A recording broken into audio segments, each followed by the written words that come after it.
You think wearing black to a funeral is a sign of respect for the dead. You couldn't be more wrong. Historically, black was a stealth suit. Our ancestors were terrified that the spirit of the deceased would see the living and try to drag them into the afterlife. We didn't wear black to honor them. We wore it to become invisible so the ghost wouldn't take us next. To understand the funeral dress code, we have to go back to a time when the line between life and death was paper thin. In tribal societies across Africa, Asia, and pre-Christian Europe, death wasn't seen as a natural end. It was a transition, and a dangerous one. People believed that when a person died, their spirit remained near the body for several days, confused and often angry. The ghost didn't want to go into the cold, dark unknown alone. It wanted company. It wanted to take its loved ones with it. Because of this ghost envy, the living had to find a way to attend the funeral without being noticed by the spirit. Some tribes painted their bodies with white ash to look like ghosts themselves, hoping the dead person would think they were already dead and leave them alone. But many others turned to black. They covered themselves in charcoal or dark mud. Why? Because in the shadows of a hut or under the night sky, a person covered in black disappears. Black was the ultimate camouflage. By wearing black, you were effectively turning off your light. You were telling the ghost, "There is nothing here to see. Keep moving toward the light." So every time you put on a black suit for a burial today, you are performing a 5,000-year-old survival tactic. You are hiding in the shadows. The Romans, as always, took this primal fear and turned it into a strict social law. In ancient Rome, the standard outfit was the white toga. It represented purity, citizenship, and life.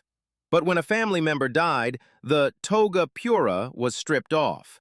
The mourners would put on a toga pulla, a dark charcoal-colored cloak made of dingy, unwashed wool. The people wearing these were called the sordidati. The word sordid today means dirty or shameful, and that was the point. The Romans believed that if you looked successful, clean, and happy, you would attract the jealousy of the dead. To stay safe, you had to look miserable. You had to look sordid. They would even rub ashes on their faces and leave their hair uncombed. The goal was to look so pathetic and already halfway to the grave that the spirit of the deceased would lose interest. It was a psychological shield. Look at me. I'm already suffering. You don't need to take me. I'm already a mess. This Roman tradition of the toga pulla is the direct ancestor of the black suit. But while the Romans used it for protection, the medieval world added a layer of spiritual judgment. During the Middle Ages, the Catholic Church gave the black color a new meaning: sin. Black was the color of the original sin. It represented the darkness of the soul without God. Funerals became less about hiding from a ghost and more about a public display of guilt. Wealthy families began to hire professional mourners. These were people, often poor women or monks, who were paid to wear black robes and follow the casket, crying and wailing loudly. The more people in black you had behind your coffin, the more sins were being washed away by their prayers. But this was also the era of the mourning cloak. These cloaks were massive, heavy, and made of crepe, a scratchy, uncomfortable silk that was treated with chemicals to make it completely dull. It reflected zero light.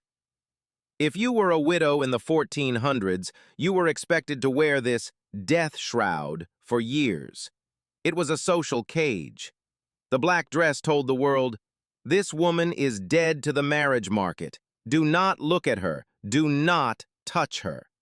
It wasn't a fashion choice, it was a brand. You were branded by your husband's death. Everything we know about modern mourning comes from one woman, Queen Victoria. In 1861, her husband, Prince Albert, died.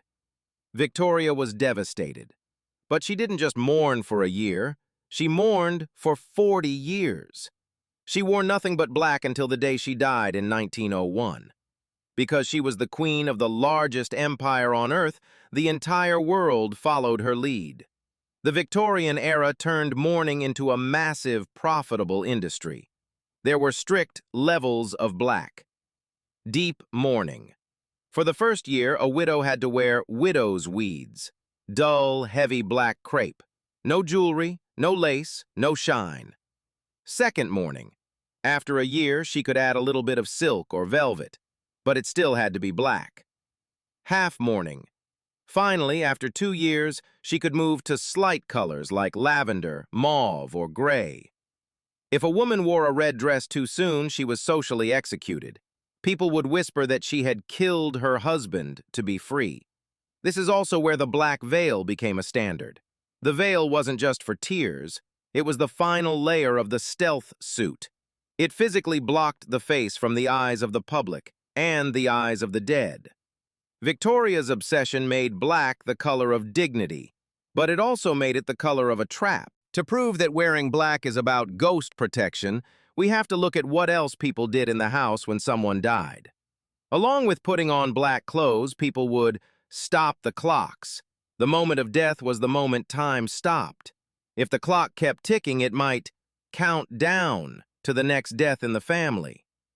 Cover the mirrors. This is the smoking gun. In the Victorian era and many European cultures, every mirror in the house was covered with black cloth. Why? Because they believed that the soul of the dead could get trapped inside the reflection. Or worse, if a living person looked into a mirror in a house of death, the ghost would see their reflection and pull them through the glass. By covering the mirrors and wearing black, the family was turning the house into a dark room, a place where reflections didn't exist, a place where the dead couldn't find a grip on the living. We stopped covering the mirrors in the 20th century, but we kept the black clothes. We kept the camouflage, even though we forgot what we were hiding from. So the next time you open your closet to pick out something for a funeral, when you reach for that black dress or that dark tie, realize that you aren't just following a tradition. You are putting on the armor of your ancestors. You are participating in a multi-generational game of hide and seek with the afterlife. We tell ourselves it's for respect. We tell ourselves it's elegant. But deep in our biological memory, we know the truth. We are trying to blend into the shadows. We are trying to be invisible. Because even in the 21st century, when we stand at the edge of an open grave, no one wants to be the one the ghost notices. Stay invisible.